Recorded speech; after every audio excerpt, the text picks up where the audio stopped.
Good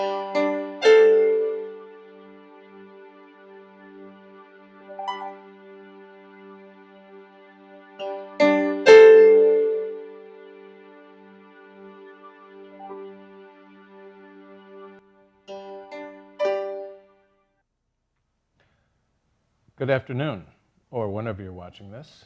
Welcome to another edition of Stranger Than Fiction. And the future's so bright, I gotta wear shades. Many of you will remember that song. And I had those on in honor of just a touch of humor, because there's not gonna be a whole lot of humor in this.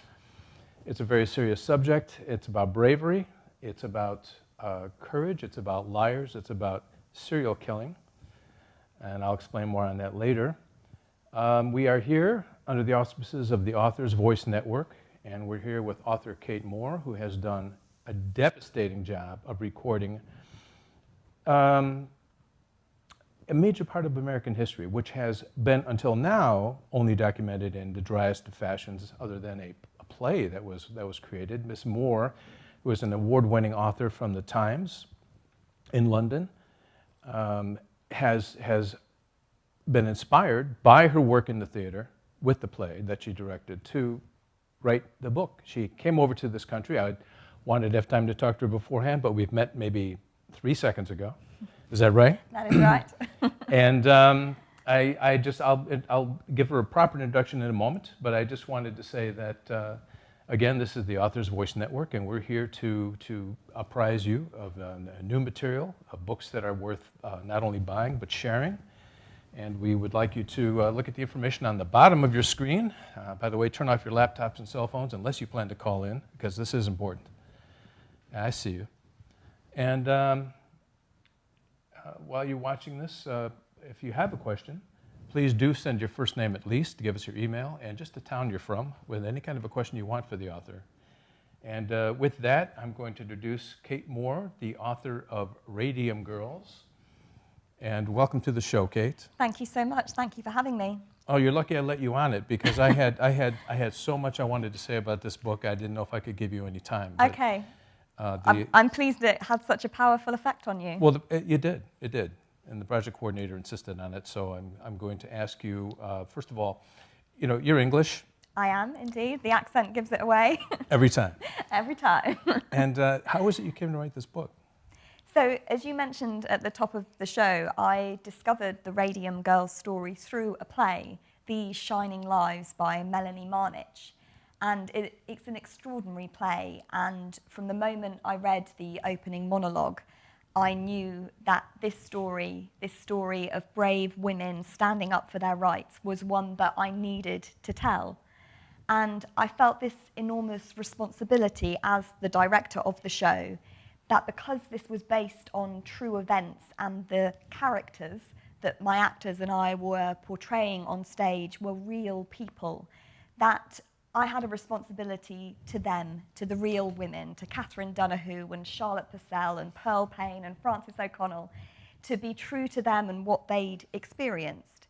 So I conducted an enormous amount of research before we'd even rehearsed a single scene or read a single line from the play. I read everything that I could find on the women.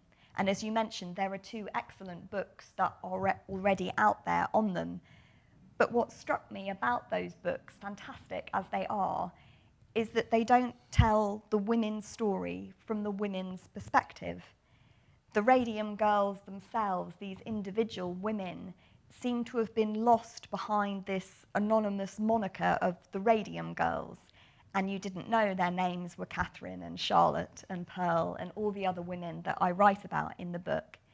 And for me, as I was doing this research and realizing that no one had ever before told this story, I felt that the women deserved a book that was true to them and that followed their journey from the excitement of getting what was at the time a very lucrative job that women felt they were really lucky to have, and to kind of take that journey with them.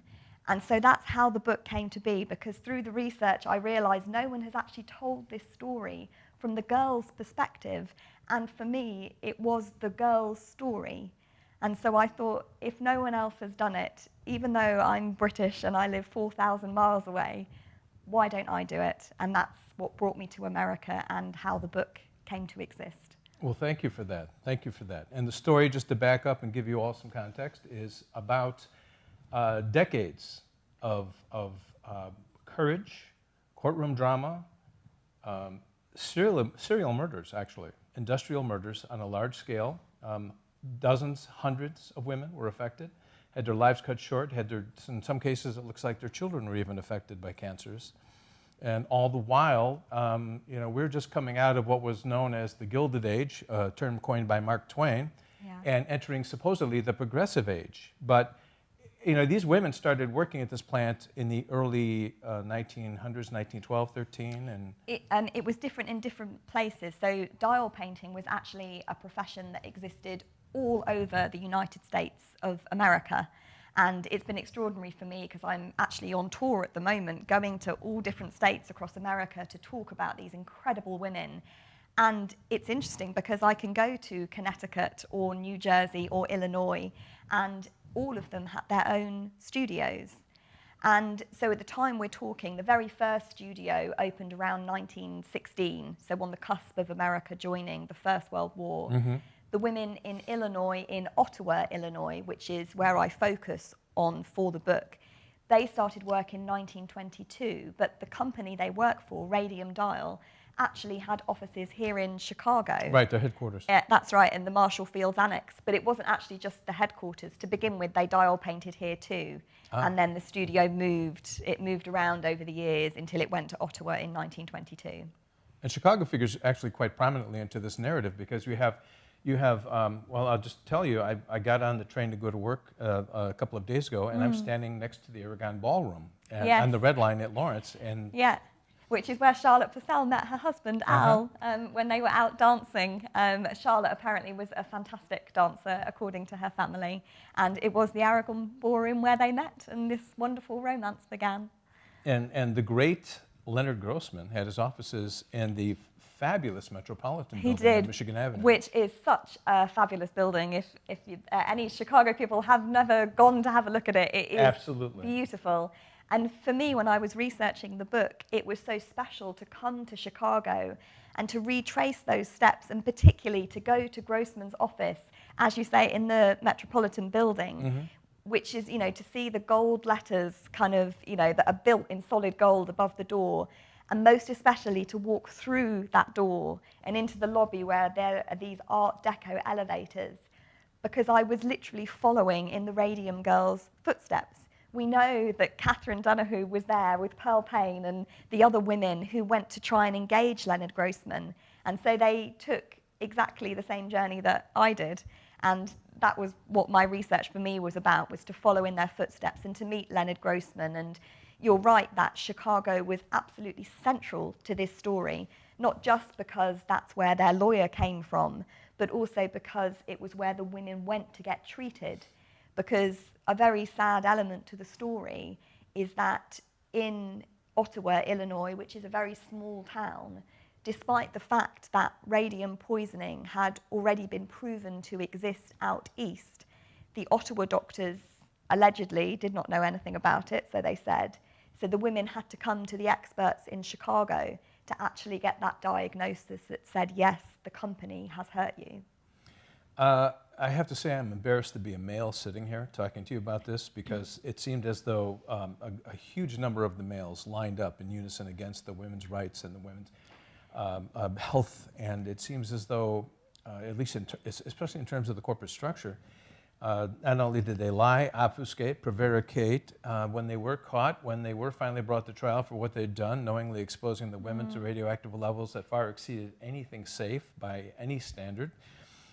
They first tried to get out of their initial legal obligations by claiming that radium was a poison, and it was not covered by the then active bylaws of the worker compensation laws. And our laws were kind of undeveloped and underorganized, and so they got away with murder. Then years later, when the laws were changed, they suddenly declared that, well, radium's not a poison. Yeah. The almost enthusiastic hypocrisy kept me on edge. I mean, it's extraordinary when you read, you kind of think, how could anyone be so callous and inhumane in the way that they treated these women? Yeah.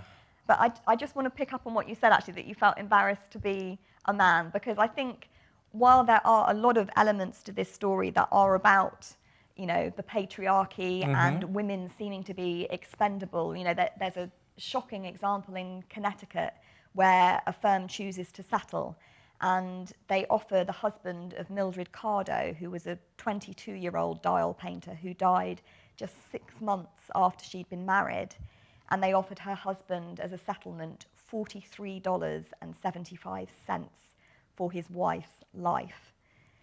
You know, that I think to me just illustrates how they thought the women were so disposable. But although there are lots of men who lined up against them, I think it's also important to say that there were a lot of men too who stepped up and supported the women. Right. You know, some of the doctors, for example, were extraordinary. Harrison Martland in New Jersey. Yes. And Len Grossman, of course. Leonard Grossman, this Chicago lawyer who worked pro bono, he was absolutely extraordinary in what he did. He was working 18-hour days. He and his wife as well, who was German, and a lot of the radium literature about its history was written in German. And so she would go and spend hours at the University of Chicago in the library researching for Leonard Grossman to help build the case. And for me, as I say, the men in this story, whether it's Len, whether it's Catherine's husband Tom, who used to carry her around in his arms when she got too sick to walk, there are stories of men being extraordinary too. So I don't think it's fair to kind of tar one gender with, you know, one brush. I just want to say that this book is written cleanly, sparely. There are no flourishes. You let the women's actions tell the reader what they've done, as opposed to trying to embellish in literary fashion, you know, to establish a mood. You simply state the case, and it's so compelling. We have our project coordinator here said it was the first time she'd ever screamed out loud in the middle of reading a book. Wow. Did it twice. Yes. First time was when the poor patient's jaw fell off. And so at this point, what I'd like you to do is go back and just give us the setting for the first, let's say the first discovery by a woman who went from being a happy-go-lucky dial painter, and some of these women were 15? They were really young. I mean, dial painters generally were teenagers. Records actually show that some were as young as 11. But yes, the young women were right. You know, you're absolutely right. They were young. The first woman that you were asking me about, who was the first to really suffer the serious side effects of her job of dial painting, was Molly Maggio, who was a dial painter in New Jersey, and she was the first to get sick. And one of the shocking things to me about this case is that all of this, you know, the story of the dial painters starting to get sick and starting to fight for justice kicks off in New Jersey out east, years before the dial painting studio in Ottawa even opens. And so one of the kind of shocking parallels is that Molly Maggio dies from radium poisoning 4 days before the advert runs in Ottawa to attract more girls to this occupation. And the symptoms they suffered were quite horrific, if you'd like me to touch on what this radium did to them. It took years to show itself, which was part of the problem. So it was very hard for the women when they were starting to try and hold the companies to account to prove that it was the work that they'd done as teenagers that had killed them or had hurt them. And the way it started was very innocent. It would start with a sore tooth or an aching limb. And what would happen is the women would go to the dentist because that tooth was so bad that it was impossible to live with the pain. And the dentist would pull the tooth. But then the next tooth would start to hurt. And then the next tooth, and then the next tooth, until the women and Molly didn't have to go to the dentist anymore because their teeth would fall out on their own. And what the radium was doing was settling into their bones. And the women felt it in different places, which was another part of the medical mystery that they were having to expose. Some women, such as Charlotte Purcell, felt it in her arm. Catherine Donahue felt it in her feet and her hips. And so women felt it in different places. Molly Maggio found it in her jaw, and you mentioned that her jaw fell off. Essentially, the dentist reached in his hand to treat her jaw, and it broke. It was so fragile, it broke against his fingers, and he was literally able to lift it out without an operation. It was horrific, and what was happening essentially when they studied the women, they found that the radium in their bones was shooting out its radioactive rays, and it was literally drilling holes in the women while they were alive. When they studied the bones, they were honeycombed and moth-eaten. And this is what, for me, makes the Radium Girls so extraordinary, because they're suffering the most horrific symptoms you can imagine, and they're impoverished, and they're struggling against the received wisdom of the age, and yet they fight back, and they stand up for their rights. That is what took my breath away. Yeah. You've got these women who are suffering in constant pain, and the one woman who was nonetheless trying to hang laundry in the yard with one arm, That's Charlotte, and yes. tend to her children. Their selflessness, their devotion to the cause, their unity. At least in Ottawa, Catholicism was a source of their strength. Very much so, yeah. Catherine Donahue said it was by their faith in God that they found the strength to continue this extraordinary battle. And they did it not for themselves, but for the greater good. They wanted to get some recompense for their families. They wanted to get an admission from the companies because of their sense of justice. Yeah. And then down the line later in the story, and I just want to stop for 1 second and say that there comes a point in the narrative where, to add insult to injury, one of the company men actually steals the jaw of a dead woman in order to get rid of the evidence that she had in fact died with intense radiation in her jaw. That is right. There was these people remind me of I don't know if you have it in England, but the cartoon character Snidely Whiplash. I mean, they're just. I don't know it. Well, you could tell by the name Yeah. that who we're talking about. Yeah. And there were plenty of Snideleys in this book. Yeah. It's just actually terrifying that they kept on and on and on. And I don't know if people understand. Just pulling back in the middle of all this, we have a question from. Nikki in Houston, and she wanted to know if there was any help from women's groups, women's support groups at the time. Yeah, yes, there were, absolutely. And I think for me, one of the empowering things about this story, and we are, of course, talking about a time of female empowerment. Right. You know, it's the Roaring '20s. The women are getting the vote, and they're dancing the Charleston. In 1920, in the middle of all this. Yeah, right, exactly. they got the right to vote. And so, for me, one of the strengths about the story is the other women who did help.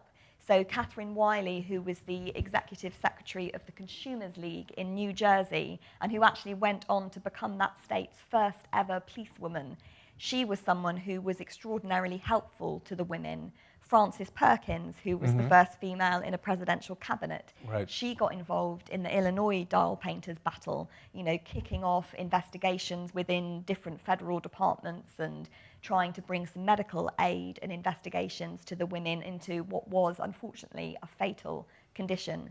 And also Alice Hamilton, who was the first female member of the Harvard School of Public Health of that department.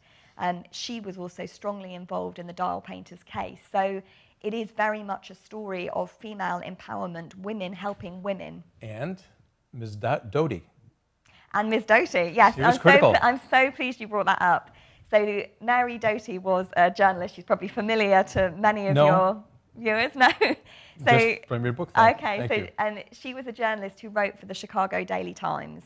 And I'm sure the Radium Girls themselves would say what an enormous debt they owe her, because she travelled out from Chicago to Ottawa, the 85 miles that it is to make that journey.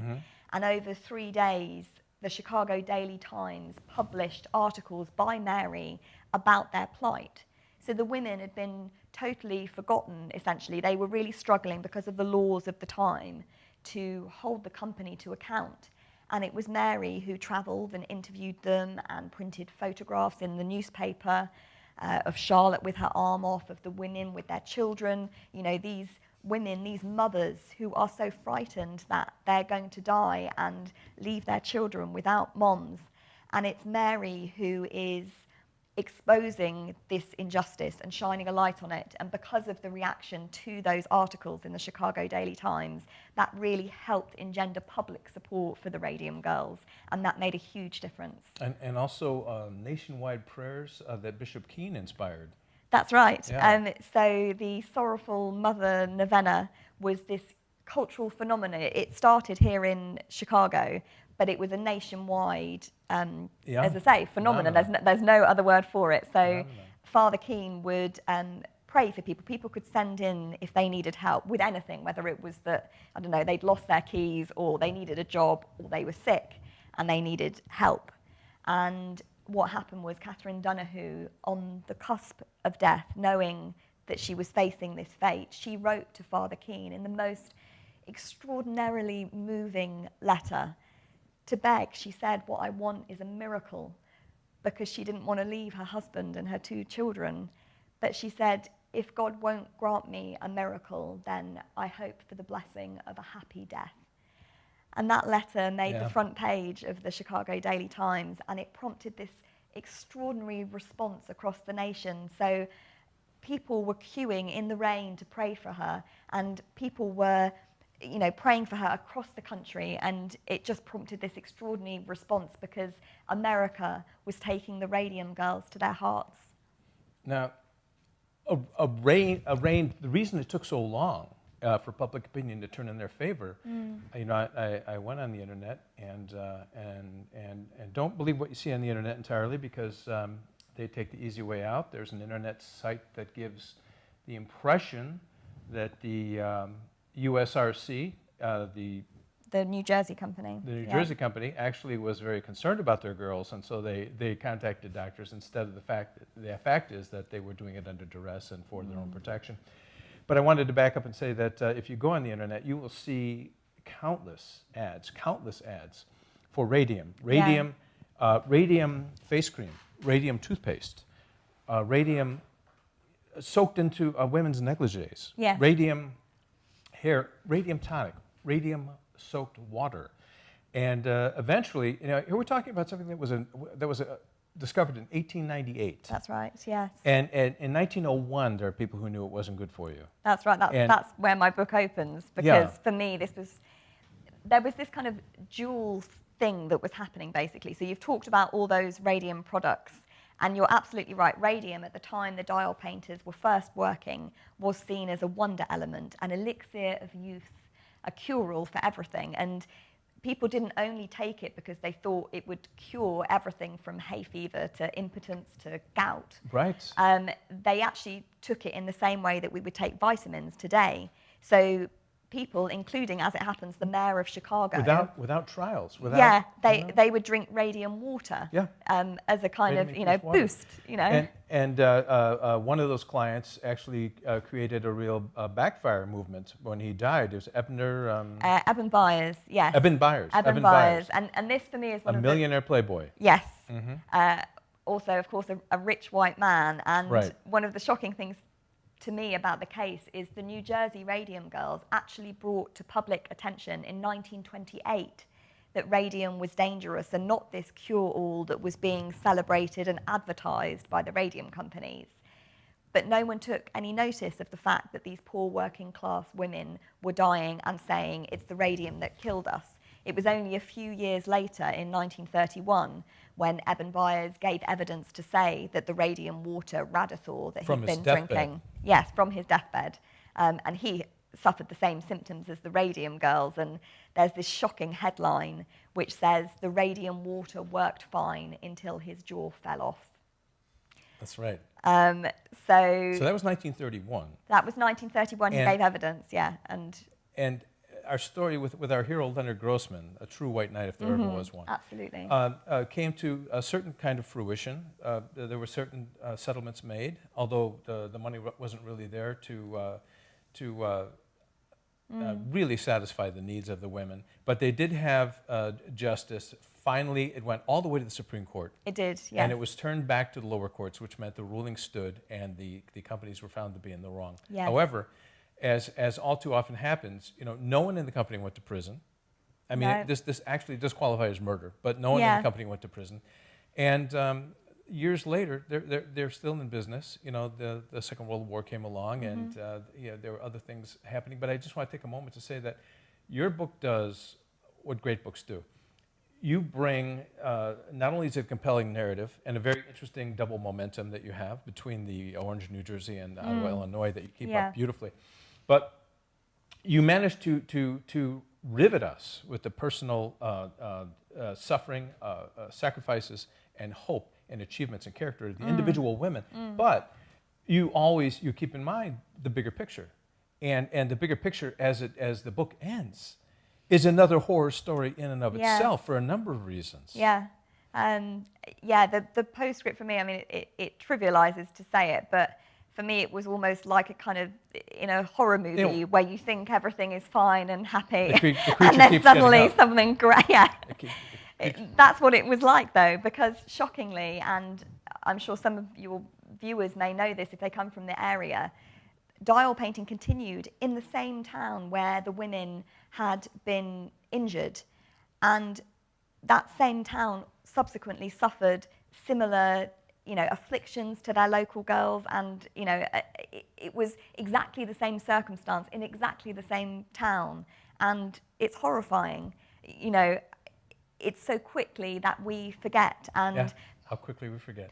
On the other side of the coin, you had their suffering and their development result in partially in the creation of OSHA, and also they saved thousands of lives in the Manhattan Project. Yes. Because they suddenly realized, and they give their bodies over to science to be studied for the next several decades. Yeah. And even then, they weren't given the medical results of their own tests. Yes. We're going to have to go in a minute or two, but we do have Robert from near Ottawa, Illinois, asking if you think the people of Flint, Michigan could learn something from your book. I'm sure everyone could learn something from this book. You hear that? You hear that? Everyone can learn something from this book. It's a great book, and we're very grateful to Kate Moore. We're grateful to Source Books in Naperville for having backed you, for having published this great book. I'm grateful It's a coup. And I'd like to say that you come back anytime. We should continue this tomorrow because there's really a lot more to talk about. There is, yes. But there was justice delayed, there was justice denied, there were triumphs, there were heroes, there were absolute villains. Yes. And it's a major American story. This is a major American story. This is not just Americana. Any woman, I want to say this, any man, but any woman who reads this book would never vote for an administration coming in that would promise to have fewer regulations. Fewer regulations means situations like what this book is all about. So it's extremely well written. Thank you very much. And did you have anything else you wanted to kind of just say quickly? I want to say thank you to you for having me on, because my mission for writing this book was to ensure that these extraordinary women were not forgotten. So to have the opportunity to talk with you and to talk to your viewers about them is just a dream come true. So thank you for championing them. We're waiting for the movie, the real movie. Thank you for being here at the office.